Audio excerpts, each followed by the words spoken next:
Hello, friends. Welcome to episode 11 of the K-Pop Weekly Podcast with Emily Melon. I'm your host, and it feels so good to be back. The last couple episodes were pre-recorded because I had a busy Thanksgiving holiday, family in town, all that fun stuff. But I'm back this week. Finally, I feel like so much has happened in the past couple weeks in the K-pop world, and I've been dying to talk to you guys about it. So I'm back. I'm excited. Happy December to my lovely listeners and viewers, community.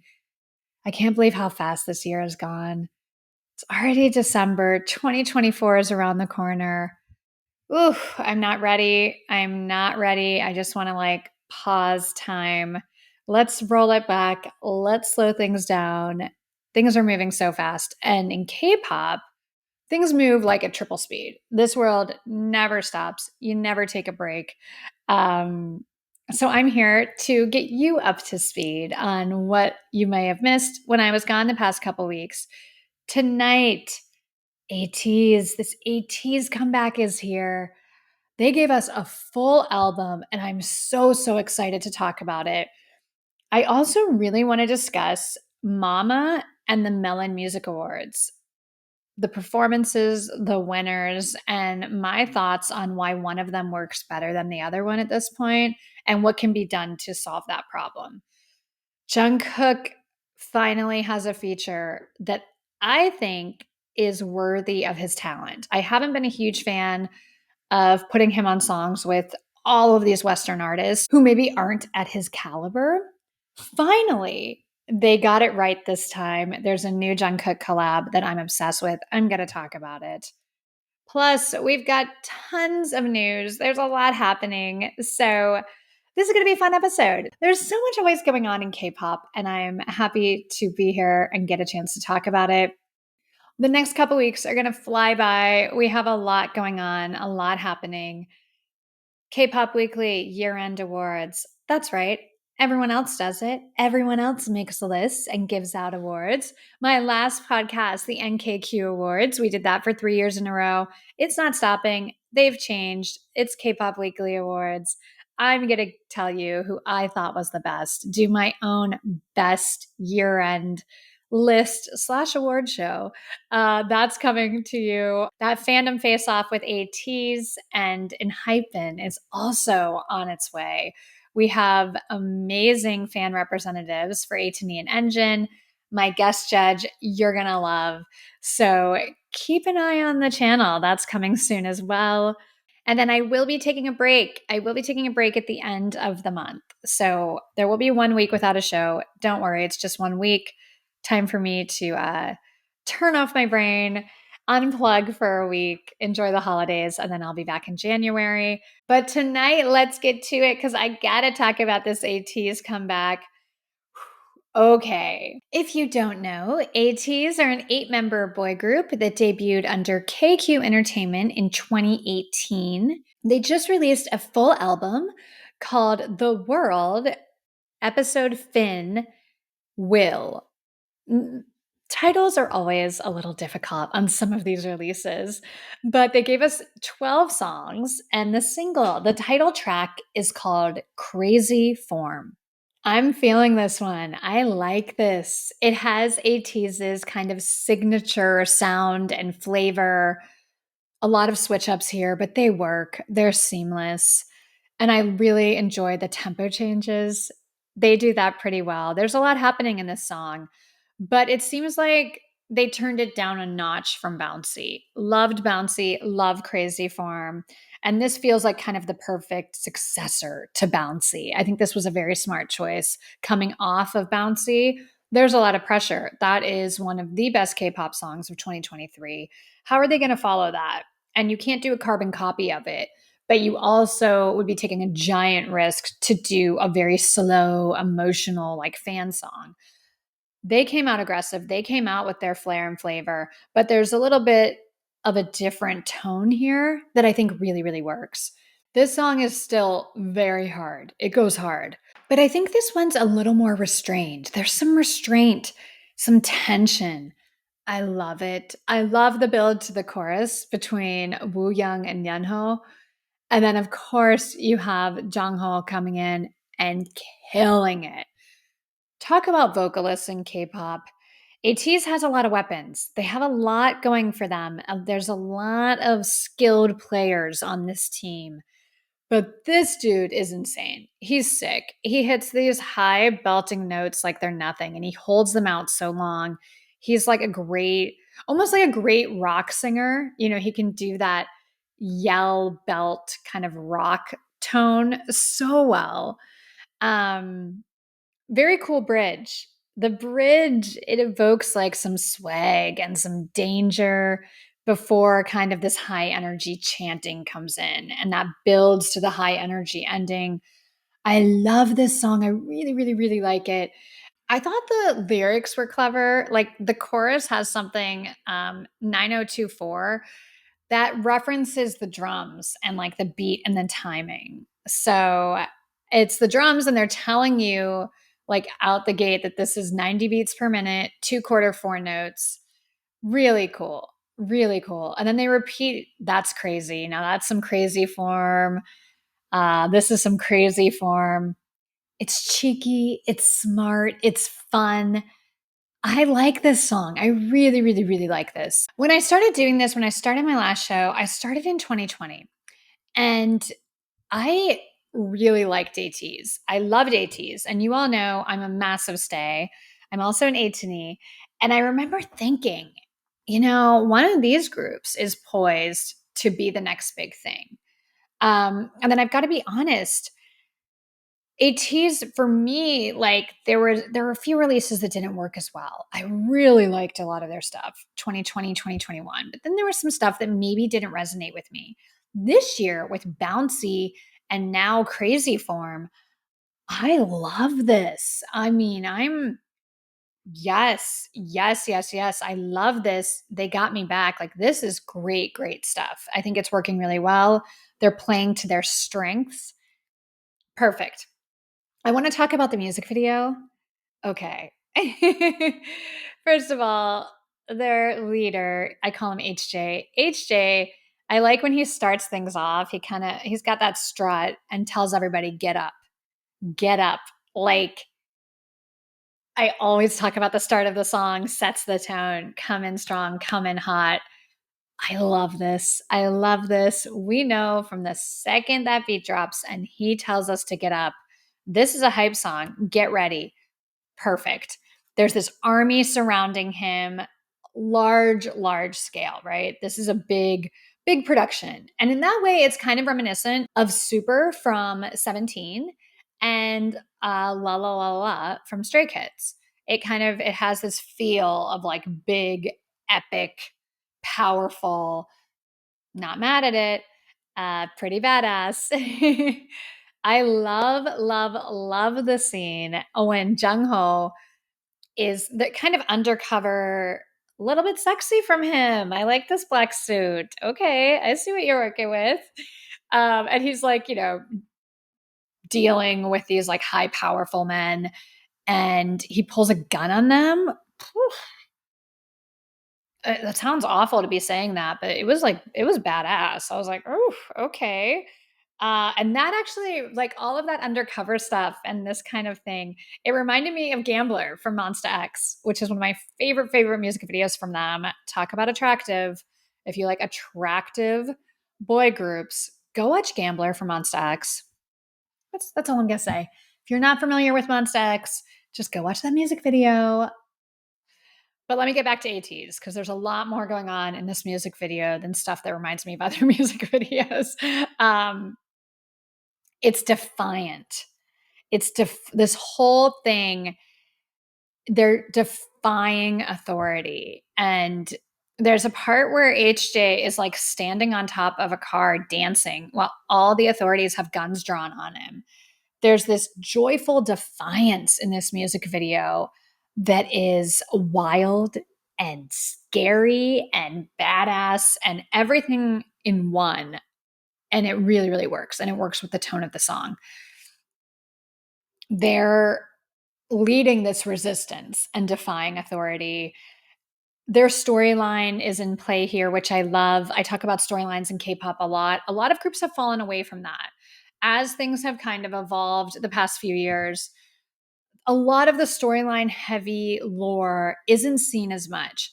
But Ateez has a really complicated one, and it's very cool. And I would say if you're into them, it's worth going back and exploring it because their storyline's fantastic.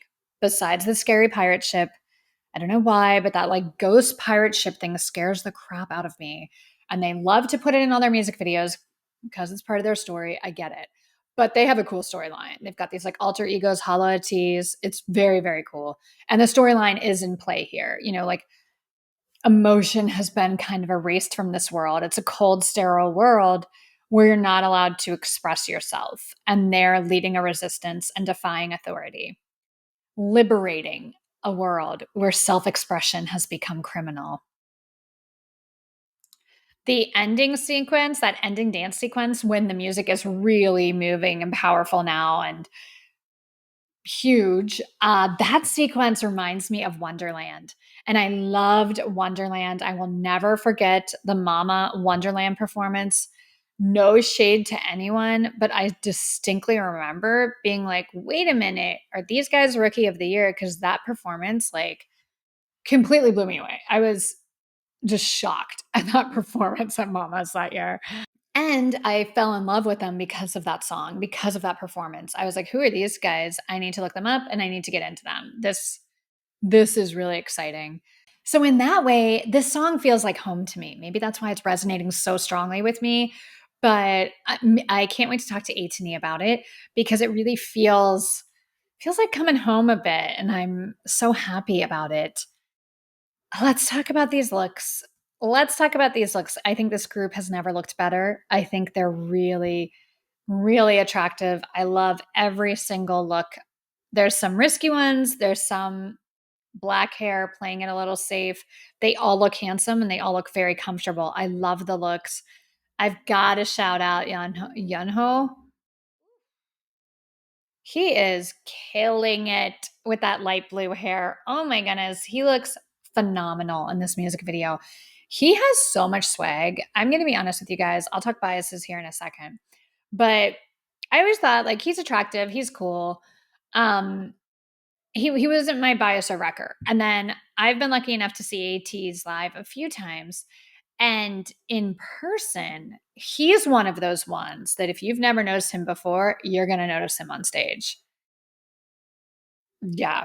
He's like a whole vibe. He's that quiet, confident guy that doesn't need to do anything because he knows he's got it. Yes, I'm here for that. Anyways, the choreography is what I've come to expect from Ateez. They're such talented dancers. They always bring it. They have their own flavor. They have their own flair. I love Woo Young's little twerk move. You all know if you've watched the music video, and definitely if you've watched the comeback stages, Woo Young does this little move that is like everything. And you can tell he's so happy doing it. He probably put that in the choreography himself. I would not be surprised. It looks very natural to him. And it works. And I think a lot of it works. I really like the rhythmic yeah, yeah, yeah, yeah part. Very cool. Very cool and very well done. This is memorable choreography. It's cool, but not too grounded. There's still an attack and some aggression there, which I love. This video plays to their strengths. I'm obsessed with this comeback. I was like really impressed. They're 2 for 2 now on really, really strong title track comebacks. So, how is the album? How is the rest of the album going to play out? I wasn't sure what to expect. We got a full album, 12 songs. I've got to tell you guys, this is one of my favorites that they've ever released. This is good, good. Really strong album. Really strong album. So I'm going to talk about my album picks. I will be giving you my rankings, but this is a strong album. There's not a lot to nitpick here. I think it's personal preference. But here were my album picks, the songs that stood out, the ones that I thought, I want to listen to that again. I love this song. We Know, Silverlight, Crescent Part 2, Dreamy Day, and It's You. We Know is an epic start to this project and to this album. It's inviting us into this world. It's setting the tone. So much desperation and determination in the lyrics. Those two things are a powerful combination. And this is intense.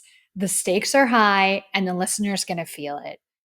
The chorus has this like bubbling restraint that really drives home the tension. And I love this song. I really like this song. I have to be honest, I was listening to it earlier this week while I was hiking, and I was starting a pretty intense climb, the most intense part of my hike. Oh, this song, I felt the energy like coursing through my body. I was like, "Dun, dun, dun," like, let's go. I was power walking up that mountain, ready to take on the world. This is a hype song, but again, it's that restraint, it's that bubbling tension. And that's kind of a hard vibe to create musically. I think it's a lot easier to create a song that's just bang, bang, hype. When you have this feeling of so much tension and so much passion and stuff bubbling inside, but you're not quite letting it out. Ooh, I love that. Ooh, I love that. I love when you can feel what's bubbling underneath and about to blow. Great song, great start to the album. Immediately drew me in, and I thought, okay, this album has some teeth. There's some stuff going on here. My next pick is Silverlight. Woo Young's phrasing on that first line, anything but standard. It's really well done. I love when when the phrasing is different than a cookie cutter melody. It's so pleasing. And Woo Young's first line here, great phrasing. Great phrasing. The song is kind of about that silver light of hope. It's an after battle song, and you're feeling the pain, you're kind of assessing the damage, the bruises, but letting yourself exhale and be happy and looking up in the sky and seeing, in this case, the silver light, the silver lining. It's the end of the bad part's over. Now it's kind of the exhale and the acceptance of what you went through and what's happened. There's some intensity here too. This is the intensity of people who have seen some stuff. And then it's set to this like 80s synth background. It's really cool. It's very cinematic. And I just loved the phrasing, the singing, and the overall feel of Silverlight. Let's talk about Crescent Part 2. This is an instrumental, and it's weird. On some of these albums, I'm becoming a real sucker for the instrumentals because I think good music doesn't need lyrics or language to convey what it's saying. And what I mean by that, a lot of times K-pop fans, you might have people say, "Well, but you don't understand Korean. How do you understand what they're saying? Why would you like that?" Like for a lot of people, it's hard to get past the language barrier. And for some of us, it's like, well, number one, it doesn't matter. But for me, it's always like, I don't need to know the words to know what they're saying. No matter what language a song is in, if it's done well, you know what it's saying because the music and the feel tell a story. So instrumentals obviously do that. There's no language and you feel it. You feel what's happening. You feel what's going on in the song. I love that. And when it's done well, I think those are some of the most powerful songs, right? So Crescent Part 2, this is like the end of the first part of the album. The first part of the album is so intense. And then they put this in, and I think it really serves as a palate cleanser. Lower your heart rate, exhale, the fight is over. Like the battle's over. This reminds me of what the RIIZE tried to do with Duel. You know, they had two separate sides. I think this song is a little bit more successful in really differentiating the theme and the sides of this album. And this wasn't like a double album. They didn't express this is the middle, now this part's different. But I really feel like this is a clear cut and reset of the intense part's over. Now let's exhale and see what musically comes out of that and what side Ateez are on after this kind of epic battle. There really are two parts of this album, and Ateez really separated it for us to transition into a lighter feel in the second half with Crescent Part 2. So I just appreciated the palate cleanser, and I thought it was just a beautiful exhale and a really important moment in this album sequence. Let's talk about Dreamy Day. So now we're on the other side and we hear Dreamy Day. And this is like the joyful aftermath after 6 months or something, where Silverlight felt like an hour after the battle's over, kind of exhaling and going, oh my goodness, and assessing the damage and having some hope. Dreamy Day, you're like 6 months out. Nothing hurts anymore and you're just like fondly moving forward in your life. That's how this feels to me. It's lighter, it's happier, and it's about sharing moments with loved ones and capturing that moment in your heart. I really like the feel of this one. I love it. It has that happy, a little bit nostalgic, just that feeling of being so happy and present and in the moment because you understand that moments pass, and trying to take that mental picture and just hold it there forever because like it's not going to last forever, right? It's that thing. And I'm sure we've all done this before. I know I do, where I'll look around the room sometimes and kind of take myself out of what's going on and just take a mental picture and think about how grateful I am to be in this moment and really remind myself to be present in the moment. That's kind of what this song, to me, that's what this song is about, and that's how it feels. And I love that. I love the feel of this. I think it's a beautiful song. It's really, really nice. Let's get to the subunit songs because the subunit song that stood out for me the most, one of my favorite songs on this album is a subunit song from Yusung, San, and Wooyoung called It's You. Okay, ATs, what is this? What are we doing? We're getting sexy and sultry and seductive. I mean, this isn't what I would naturally associate with ATs. When you bring up them, I think um, wild, aggressive, different, exciting. Those are kind of adjectives I would say go with ATs in my mind. Now they come through with this sexy R&B song out of nowhere, like they've been doing it for years, and this is who they are. I was floored with this one. This one for me came out of left field, and it's such a welcome. I was just like, what? And we know, let's get real.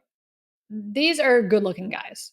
Let's get real. Like, I'm not saying that they're not a sexy boy group. They definitely are.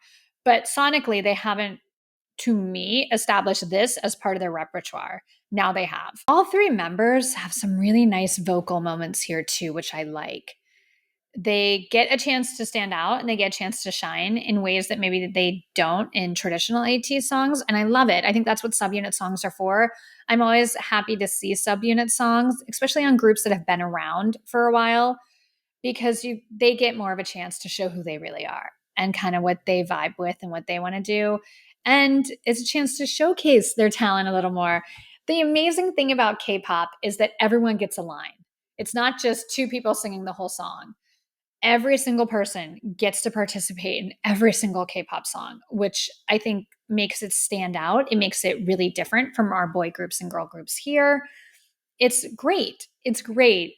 But because of that, let's say you're a group that has 13 guys, you're going to get one or two quick lines.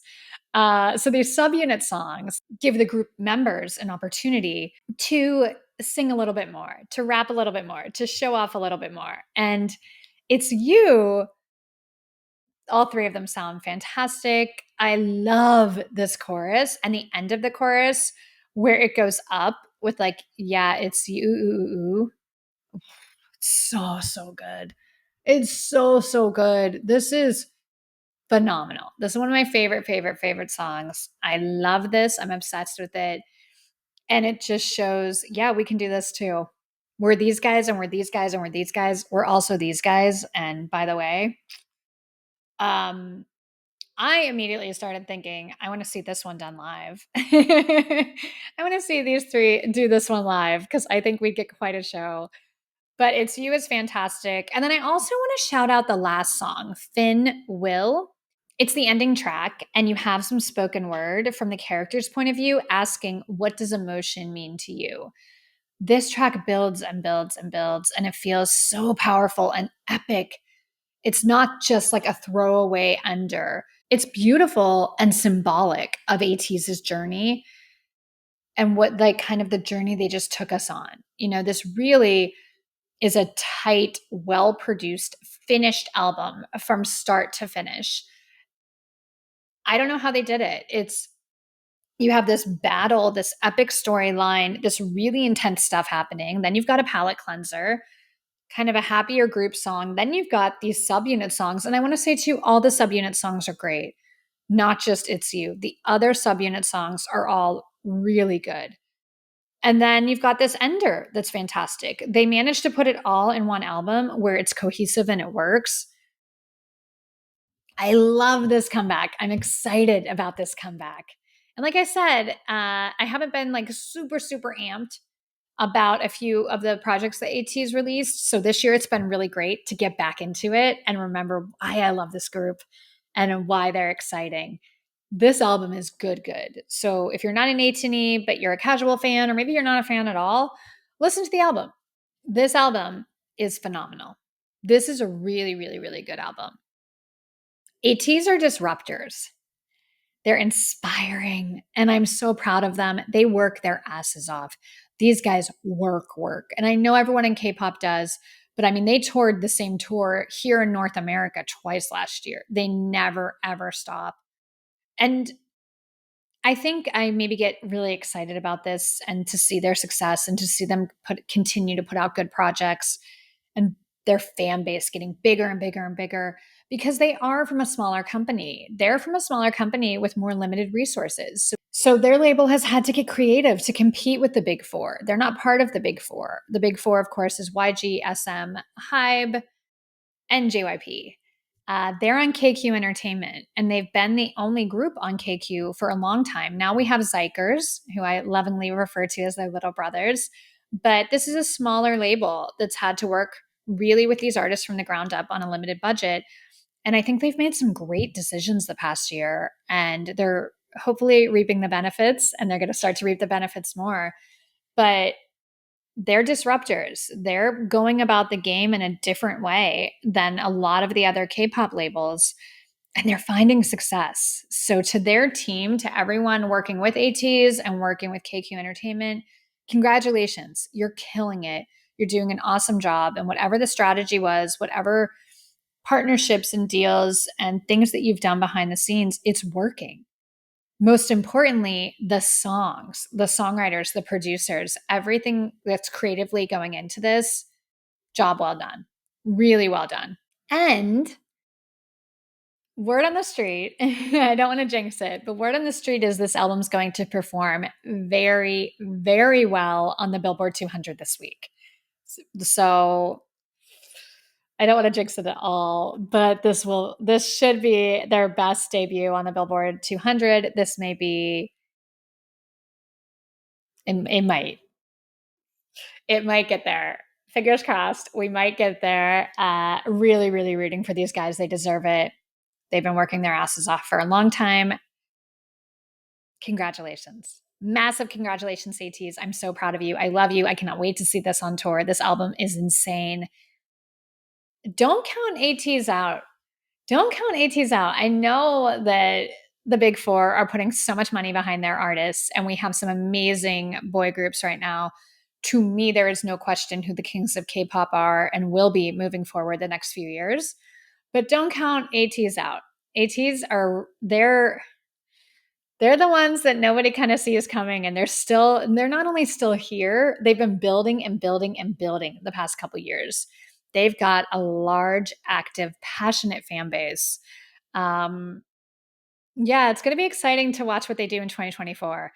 I think this is a killer album and an amazing way to end 2023. Congratulations, ATs. I want to talk about my biases. I think it's probably obvious. I have no poker face. When I'm giving reviews, I'm like, I loved this guy's, I like it when he did this and this and this. I always end up mentioning my bias. Sorry, I don't mean to play favorites. But sometimes it happens that way. My bias in this group, it's Wooyoung. I love Wooyoung. He's such a light. My wrecker, however, and he is coming in strong. He's like really knocking at that door. He's trying to get me to double bias. My wrecker is Yunho. I love him. Yunho is like, he's dangerous. He's a dangerous man and he's coming for me and I'm not upset about it. Yeah. And I love that we get those parts with him and Wooyoung going back and forth. Thank you. That was clearly for me and I'm so grateful.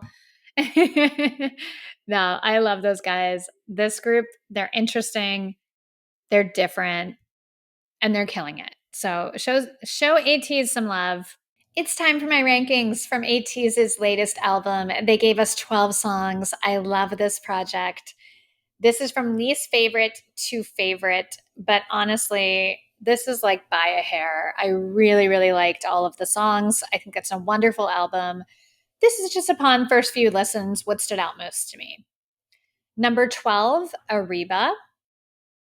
Number 11, Subunit Song with Songhwa and HJ Mats. Number 10, Jungho's solo song, Everything Beautiful. Number 9 was Youth. That was Yeonho and Mingi's solo song. Number 8, Emergency. Number 7 was The Ender, Beautiful, Finn Will. Number 6, that nice palette cleanser instrumental in the middle of the album, Crescent Part 2. Number 5, Dreamy Day. My number 4 song is Silver Light. Number 3, the opener, We Know. My number 2 song from this album, It's You. Fantastic subunit song.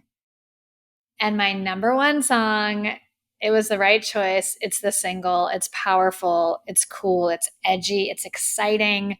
Crazy Form is my number 1 song from Ateez's latest album. I love, love, love this project. Congratulations, guys. Congratulations to the whole team.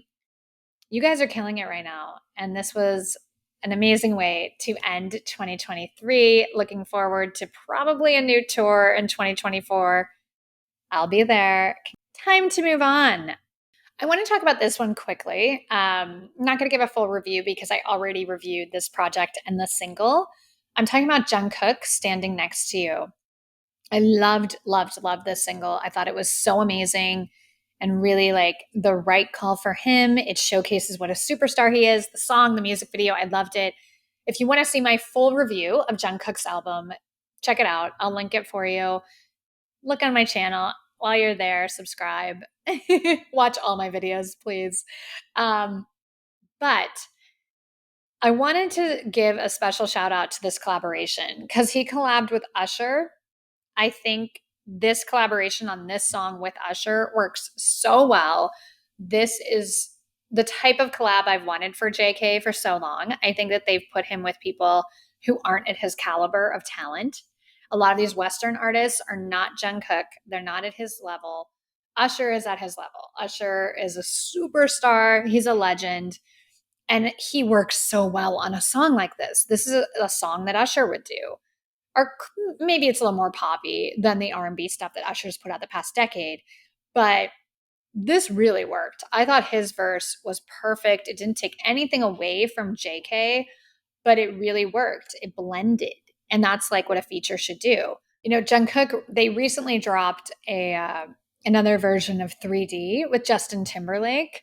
And that one also, I'll be fair, I do think that made a lot more sense than Jack Harlow. I'm not sure why that wasn't the original single, because the original single came out before Britney's book, so they could have done that. They should have done that. Put him with kind of pop legends, not payoffs to a label or whatever the Jack Harlow situation was. It wasn't smart. But I don't think there were many outside fans or fans of K-pop or Jungkook that loved 3D with Jack Harlow. You could have just left him off it. Justin Timberlake would have made more sense, and it worked well. He's fine on that song, but obviously I'm not a massive Justin Timberlake fan. Did go as Britney for Halloween. So maybe 3D is one of those songs we just need to like wash our hands of and move on. But Standing Next to You with Usher was freaking perfect. I loved the album. I thought Jungkook's debut was fantastic. But this collab is my favorite collab he's done.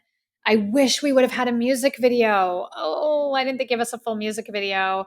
But it was fun to see them dance together. They did a dance to Usher's Yeah, which was really cool and fun. And for some older fans like me, I was vibing heavy with that. Very, very cool. It's a really special collab. So I would say check that out. If you haven't listened to it, it's worth the listen. And you know how I feel about Western collabs. This is a good one. This one works. I promise you. Give it a listen. Okay, Mamas have happened. The Melon Music Awards have happened. It's time to talk about these award shows. We all know the end of the year is so busy with all of these award shows. It can be overwhelming. These are two major ones. Mamas to me are always like the Grammys for K-pop. So I look forward to them. And then Melon, they had a great performer sign up this year. So the big winners at the Mamas were not surprising at all. If you watched me talk about the nominations, I think I pretty much nailed who I said that they would give awards to.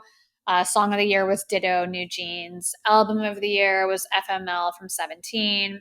Male group was 17. Female group was Newjeans. Male artist was Jimin. Female was Jisoo. The music video, I pushed really heavy for why As Class by Stray Kids should win and said it probably won't win. Jisoo Flower. I mean, awards and award shows. I don't get that upset about it as a fan. I only feel bad because I want it for the artists who really want it. But it is what it is. I'm not mad at those. Like, they make sense. I can definitely see the justification for every single one. So those were the big awards. I will say there is a scandal here with voting. Worldwide fan choice, that's fan votes, right? And you can see live what the results are. You can see every hour it's updated what the results are. So fans work their butts off voting and voting and voting and voting and voting from the second the nominations are announced to the night of the awards. Like, the voting stops an hour before the awards.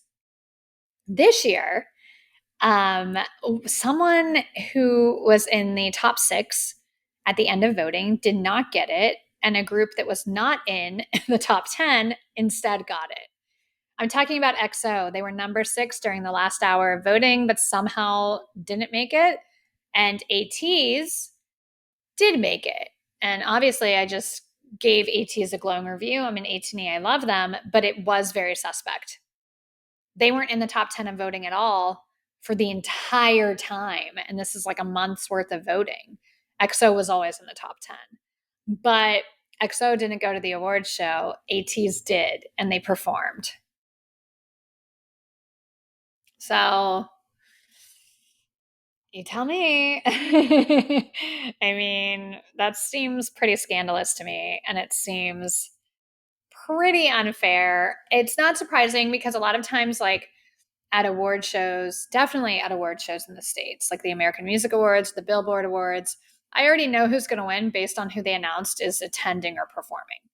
I think for the artists, they kind of say, we're not going, and I'm not going to show up unless I'm winning something. And it's kind of one of those things. They invite who they already know is going to win, or there's a deal behind the scenes. Who knows? But usually the people in attendance tend to win an award. And the people that aren't there might not, unless it's a huge name like Blackpink or BTS at this point. This is screwed up. Like, EXO won, give them their award. I'm not against Ateez. I'm not against SHINee at all. But if these are the rules and EXO was number 6, I see you, Mama. I see what you're doing. And it's not surprising. I think a lot of us will remember why EXO stopped attending the awards altogether. They lost something that they clearly had won. Previous to the award show, it was clear that they won based on the criteria that Mama had shared with fans. And the results and everything else, it's EXO won. And then the night of the awards show, they gave it to BTS. And it was the start of BTS winning every year. So EXO were visibly distraught and never attended again. And I don't blame them at all. And after this, like, you don't need that. You don't need it. EXO are kings in this world. They're not young, hungry, whatever. They're kings in K-pop. So whatever. But I think Mama needs to be careful about screwing over SM artists, because I'm going to talk about this once I break down these performances. You need some SM artists at your award show. You really do. If you're doing a K-pop show and you don't have SM artists there, it's not good. So anyways, that was like the voting controversy of the year. Stray Kids went home completely empty-handed. Not surprising, because they didn't attend. It's political, unpredictable. I wasn't devastated. I again, in my video, I predicted they're not going to give Stray Kids kind of what they deserve for their body of work this year. Yeah, they didn't. But that's not to say that 17 doesn't deserve their awards. 17 has been working nonstop for so long, consistently put out great material, and have a really large, passionate fan base. So, I mean, I'm really happy for 17. I'm a fan of theirs. And, they've been in the game longer, and they're part of the HYBE umbrella now. So they're destined for this at this point. Anyways, let's get to the actual show. The show took place over 2 days. This was in Japan this year, and they do these like giant stadium type things. I want to talk about the performances. I was talking about how you need SM artists at these shows. Standout performances. RIIZE and TVXQ did an awesome performance of TVXQ's Rising Sun. That's a song from 2005. Some of y'all might not know it, but it was really cool to kind of put SM's youngest boy group and their oldest boy group on stage together. RIIZE came out and performed. It was a really nice tribute. And then the TVXQ guys came out and kind of showed us how it's done. I loved it, and I thought RIIZE did so well. I will say I felt bad for RIIZE to watch them on the red carpet, to watch them at Mama's. This is like their first performance, public performance, without Sunghan. And as I predicted on last week's show, because of fan pressure, they decided that he should sit out for a while, that he's on hiatus. I need to be real with y'all watching this, because I saw some comments in one of my videos when I talked about it last week saying, he's not gone from the group. He's not gone. He's coming back. He's just on hiatus. We need to be realistic. And I'm not trying to be rude here at all or hurtful, but the group just debuted. They already put somebody on the bench. They're moving forward as 6. They're not going to bring him back because it's too controversial. He's gone now. It's what happened with the girl from La Seraphim. Right after they debuted, a scandal came up and she was gone. And we have to remember, this is SM. SM did this to Lucas, who was one of their biggest stars in the NCT world. Lucas was huge. He was in Super M. They put him on indefinite hiatus, and we never saw him, and we never heard from him for years. And then it took them over 2 years to say, oh yeah, he is not part of NCT anymore. So this is what they do. They do a indefinite hiatus instead of this person's left the group. That's how SM deals with it, instead of just being honest with the fans and saying he's no longer part of the group. I will be shocked if he ever is part of RIIZE again. And I don't agree with that at all. Watch my video from last week. I'm livid. I think this is a great injustice. It's completely unfair. It shouldn't have happened to begin with. He did absolutely nothing wrong. He did absolutely nothing wrong. So I have a real issue with what SM did here, and it's just infuriating. Whatever. I don't want to get into it again, because I'm going to get fired up, because I feel so bad that a young man's dream has been snatched away from him because of jealous, jerky former classmates who wanted to say, he lied about his Myers-Briggs and he had a girlfriend and he smoked cigarettes. I cannot with any of you. I cannot. And karma is real. Karma is real in life. So good luck. Good luck. You ruin someone's career because you're jealous and petty. Good luck. Anyways, sorry, I just get so fired up. And watching those RIIZE guys, I felt so bad for them because here they are. It's their debut performance at Mama's. They win Rookie of the Year with Zero Base One. You know, this is like everything. And their group is now 6 people. And you could see in some of the choreography formations where he should have been. It's ridiculous. But that said, they killed it. They really killed it. I was very, very proud of them. Um, Boy Next Door was good. I liked their performance, and I'm excited to review them at some point. I've never talked about them on the show, but they're good. One and Only is so infectious. Like, I liked them. I really liked their performance. ZB1 did well. Their mics were on. They were singing live. And I liked their styling. I liked the gray suits and then like the gray vest with the kind of sequined harnesses. They looked handsome. They looked cool. I thought the styling really worked. Also, there were 2 Japanese boy groups that performed together. They're great. INI, and I believe it's like JO1. Sorry if I'm not pronouncing the group names correctly, but I like them. They're good. And I saw them at KCON this year, and I thought they were phenomenal. So shout out to them. And Hyping gave a nice performance. Sweet Venom, Bite Me. I love Bite Me. I thought they did well. 17 were probably the highlight for me for Mamas this year. It was their victory lap. It was their well-deserved victory lap. God of Music is one of my faves, so I obviously loved that performance. Super really works in that large setting. I thought their performance was probably the highlight of Mama's. That was like, it was very good. But let's talk about what doesn't work with with Mama. And this isn't just this year, but I think there were some major issues with Mama this year.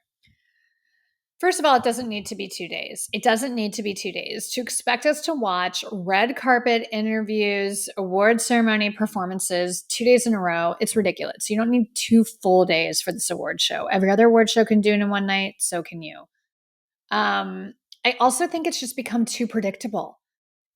Every performance is predictable. Okay, they're going to do a big dance break or a dance solo or a dance number now. It's all the same thing. And watching group after group after group do the same type of performance, it's exhausting for the viewer. And this is coming from someone who's like the biggest multi who loves these groups, but it's just like, ugh, like not a lot stands out anymore. And it's been this way for the past couple of years. I will say last year, J-Hope obviously stood out because he gave this really different stage that was exciting. Stray Kids did a great job last year, but like the performances have become too much of the same thing. And I think it's because the stage is so big. These groups and their creative teams have this pressure to fill this giant, like, stadium stage. It's really hard to do that. This is an award show at a stadium. It doesn't work. It doesn't translate well for a viewer.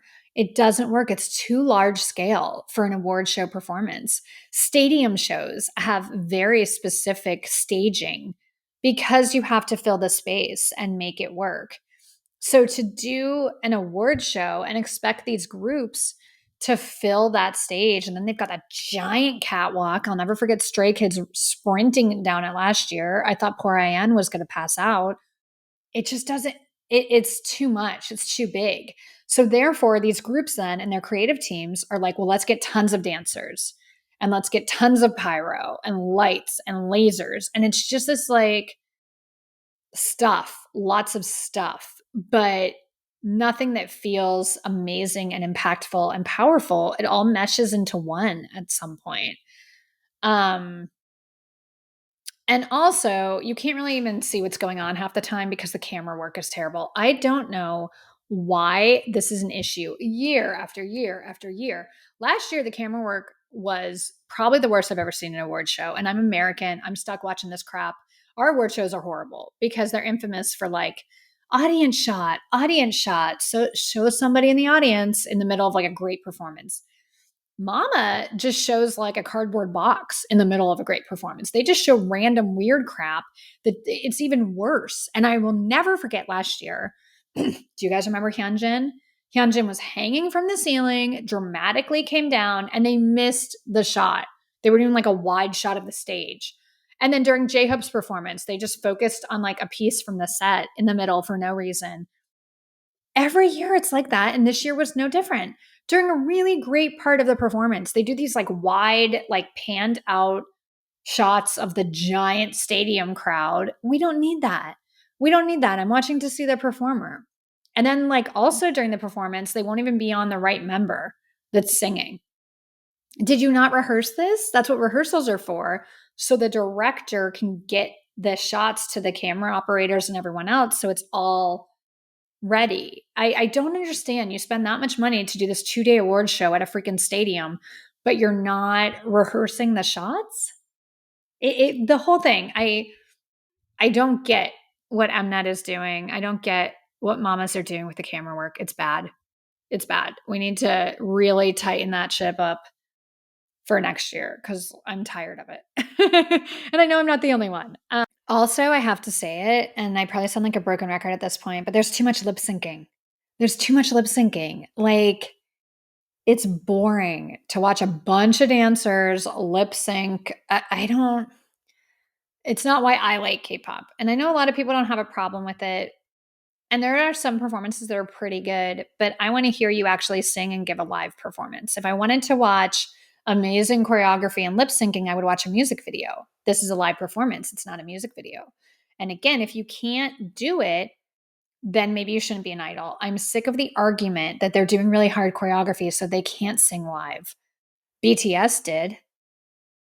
T by T's microphones are on. ENHYPEN's microphones are always on. You can sing live. You can sing live at an award show. ZB1 just did it. Their microphones were on. They do hard choreography. I don't like this thing where all of a sudden people are going, oh, they don't need to sing. They can just lip sync. I'm not here for live vocals. What are you here for? It's so bizarre to me at an award show that people would do a lip synced performance and everyone's okay with that. There was a solo singer who lip synced, not her whole performance. Her team tried to be sneaky and have that microphone on for her to be like, come on to the crowd. Girl, I see you. I know that there was some lip syncing going on there. And she was lip syncing a part that wasn't even choreography. She was literally standing there with a microphone lip syncing. If you can't stand with a microphone and actually sing your song, what's the excuse there? That you guys can't give me the she was doing choreography excuse. And you can't tell me it's live vocals because I actually know how this stuff works. I know when it's live and I know it's when it's lip synced. That was lip synced. So I'm not going to get up or stay up till 3 a.m. every year to watch 2 days of some big stadium with this giant stage for people to lip sync. Nah, you need to make people turn their mics on and make it like a real award show. Because this was, I just thought like overall the performances were very disappointing. I also think, it would hurt them this year. They didn't have the giant groups. You have no BTS, but also the kind of most popular younger groups, the big groups now, Newjeans, Stray Kids, they weren't there. So like the lineup didn't really work. You can have a lot of up and coming groups, but too many kind of mid-level groups and none of the big ones, that hurts. They had 17, but I don't know. It just didn't. Mamas were a disappointment for me this year for a lot of reasons. I gave you my performances I liked, but here's why this didn't work. Let's talk about the Melon Music Awards because for me, it's natural to compare. They were kind of back to back, and I think Melon might have worked better. So, Melon Music Awards, the big award, Artist of the Year was Newjeans, Album of the Year went to RIIZE, Record of the Year was NCT Dream, and Song of the Year, Newjeans Ditto. Not surprised at those results and not mad. Excited for those groups. That all worked for me. Performance-wise, Boy Next Door again stood out to me. They're good. They did, and I think what really worked here, they did live vocals and they did a ballad, which was such a welcoming switch with way too many of the same dance. Now there's a new dance break, back to the chorus performances. It was nice to have this group sing and do a ballad and stand there and show like they can sing. Clearly that's what I want to know. And I think Boy Next Door really did themselves a service here with these award show performances. aespa brought some energy to theirs. I like those sassy aespa girls. They're great. I liked drama. I think we need to turn up the mics for them sometimes too. But I liked the drama performance. They brought the drama. NCT Dream's performance was great. I thought this was kind of a victory lap.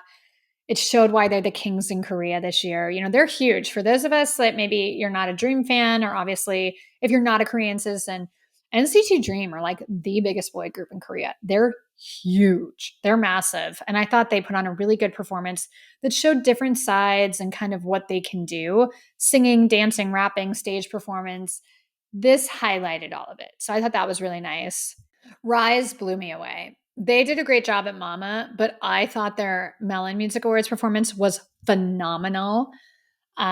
If you watched it, you can probably see why I've been so high on them since I saw them debut here in LA at KCON. Wonbin's guitar solo, that was so unexpected and cool. Like, very, very cool. I thought that was really smart to start off that way. Start off with your center. To start off with your center doing a guitar solo. Smart. Very, very smart. And he killed it. I'm happy we got to hear Get a Guitar. I love that song. The styling was on point. I want to thank the SM stylists. Clearly, you're watching and listening, because there was not a matted bowl cut in sight. They were showing forehead.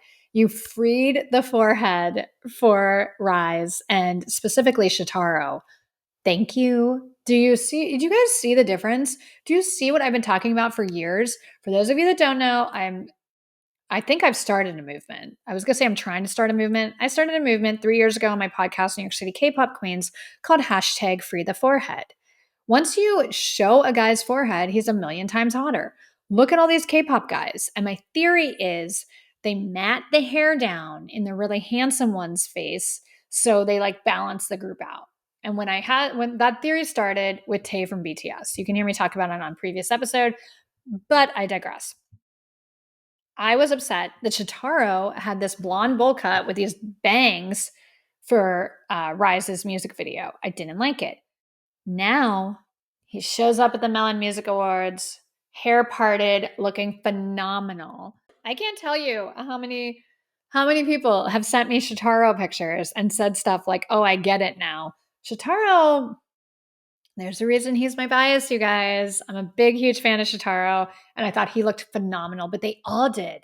They're in black suits. They're handsome. For the second part of their performance, they had on a vest similar to like ZB1 with the gray vest. They were in black. They had on vests, and then they had on gloves that actually really worked. The styling was good, and their mics were on. And again, they do some of the hardest choreography in K-pop. What RIIZE is doing is insane right now. Their microphones are on. So if their microphones are on, don't tell me this girl group over here posing in front of the camera can't turn their microphones on. It's so frustrating, because what that tells me is that they can't sing.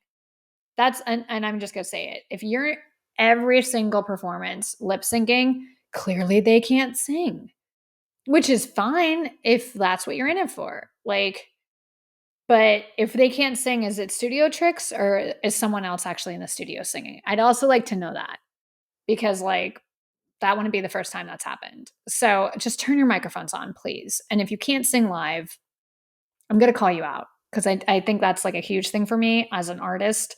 Showing up on stage when it matters in front of people, can you do it or not?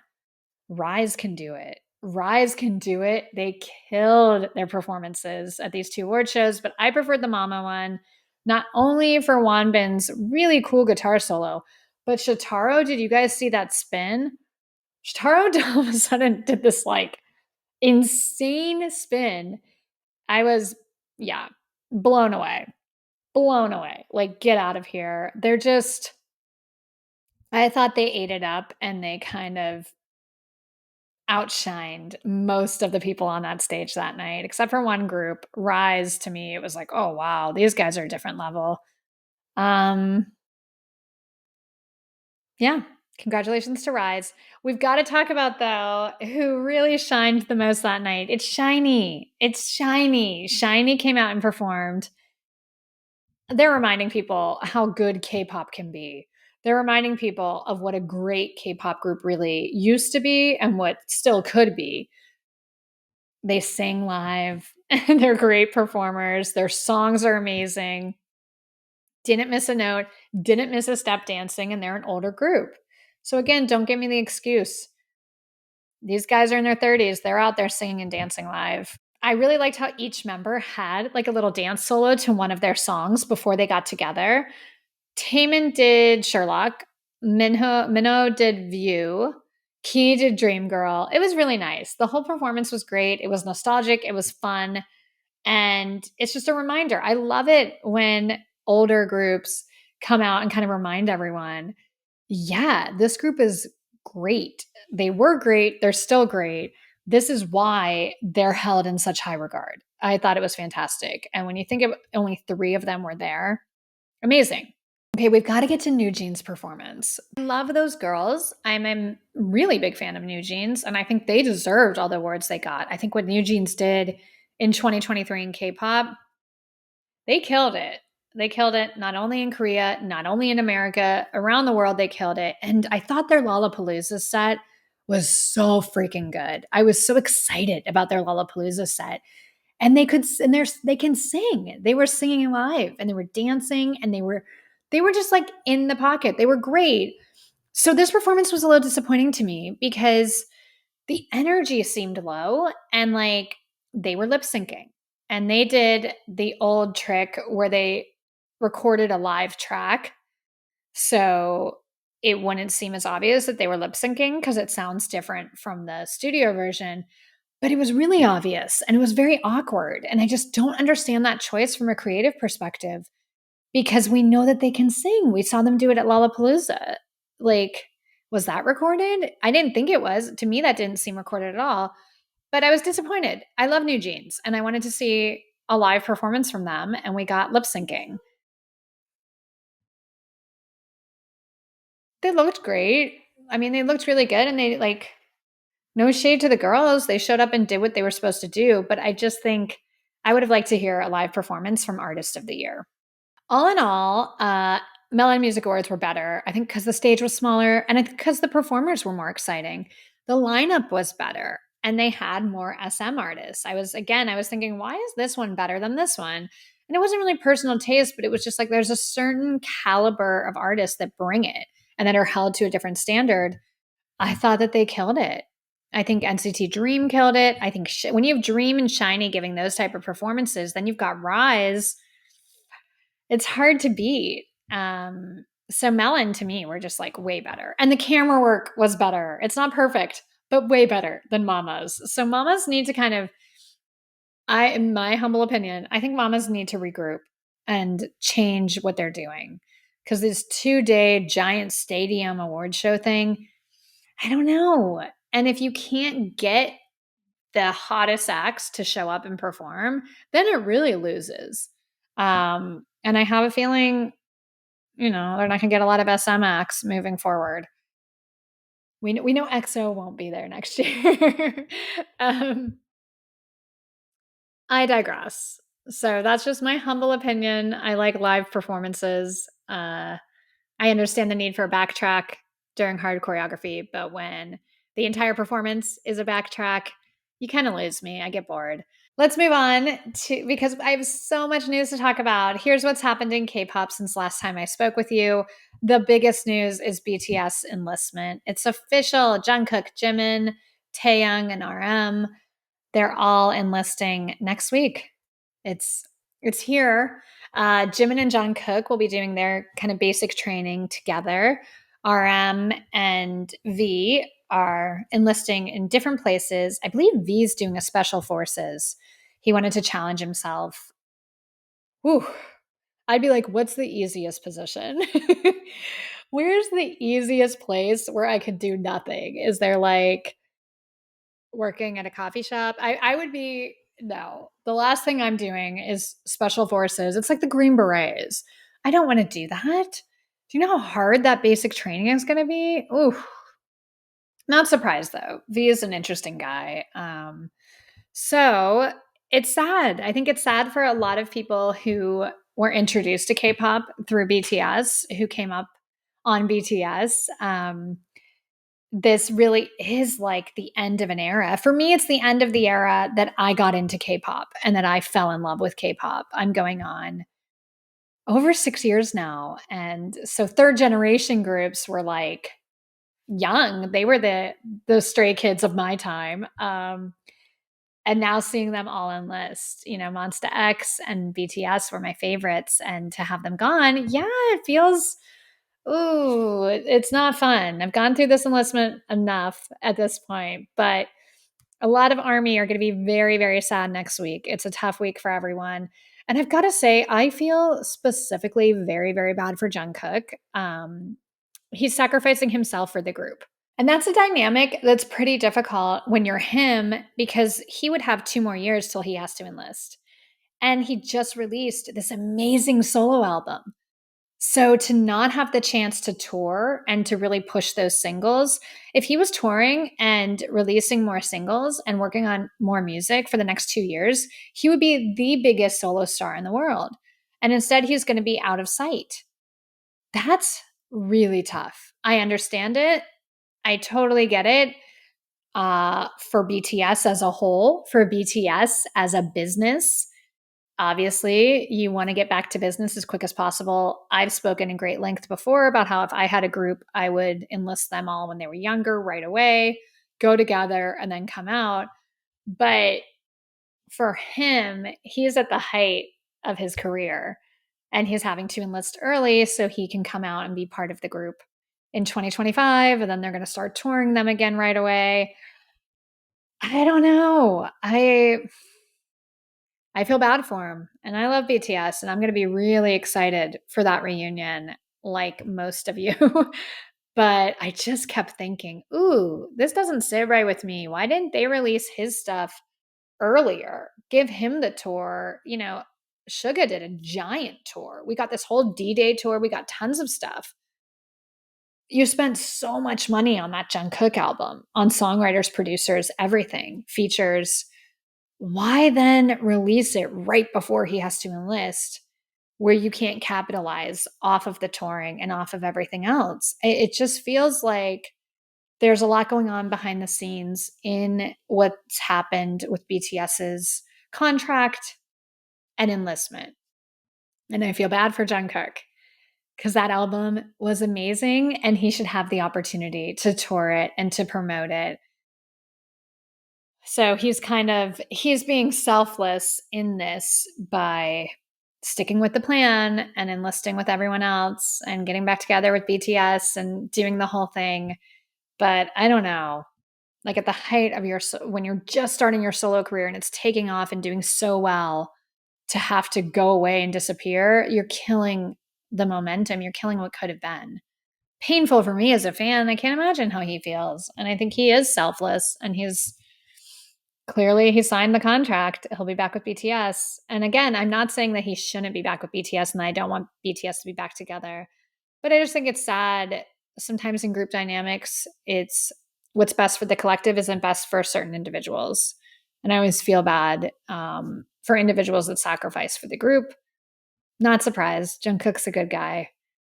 Wishing them all so much luck and health and this next stage of their lives.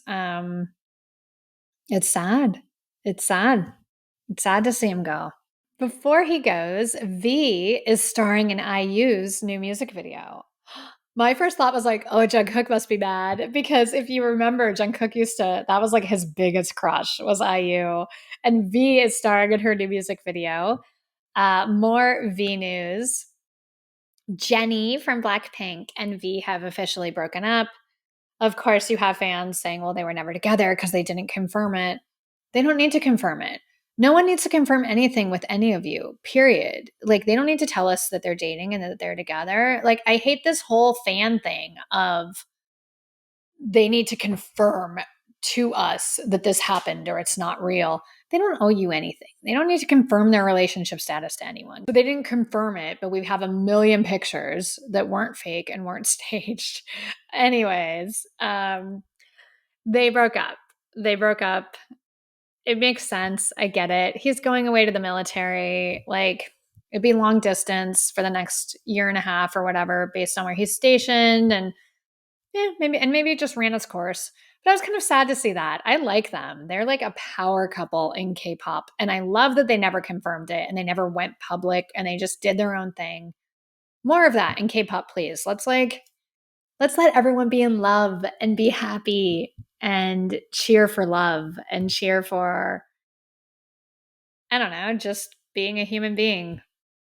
These are real people with real emotions and feelings. So I root for love. I already talked about Seunghan from RIIZE. He's on indefinite hiatus. I've talked enough about that. I hope I'm wrong and he comes back. Really not good news. NCT 127 is releasing 3 songs on December 22nd. That's exciting. I think they're going to be kind of more mellow holiday style songs. And their concert film is in theaters now. Their concert film is in theaters this weekend on Sunday. So if you didn't get to see it on Wednesday, check it out on Sunday. That'll be fun. Bam Bam announced a US tour. Bam Bam is coming to the US the beginning of 2024. Excited to see him. I'm going to try to go here in LA. I saw him last year at WeBridge and he was great. He was really good live. And I've always vibed with Bam Bam's solo music, so I'm looking forward to that. He's a great artist. If you have a chance, check him out. RIIZE have a new single coming on January 5th. Very excited for that. This is becoming like a RIIZE podcast. It's not, I swear. There's just a lot going on with them right now. But in the future, you never know. Looking forward to that. Unfortunately, it's a single, not an album. Please give them an EP. Please give them an album. I'm sick of these like one-offs. Let's give them like an official album. They're not the only one in January. SF9 has a comeback January 9th. SF9, they're a smaller label group that I have pushed and really enjoyed over the years.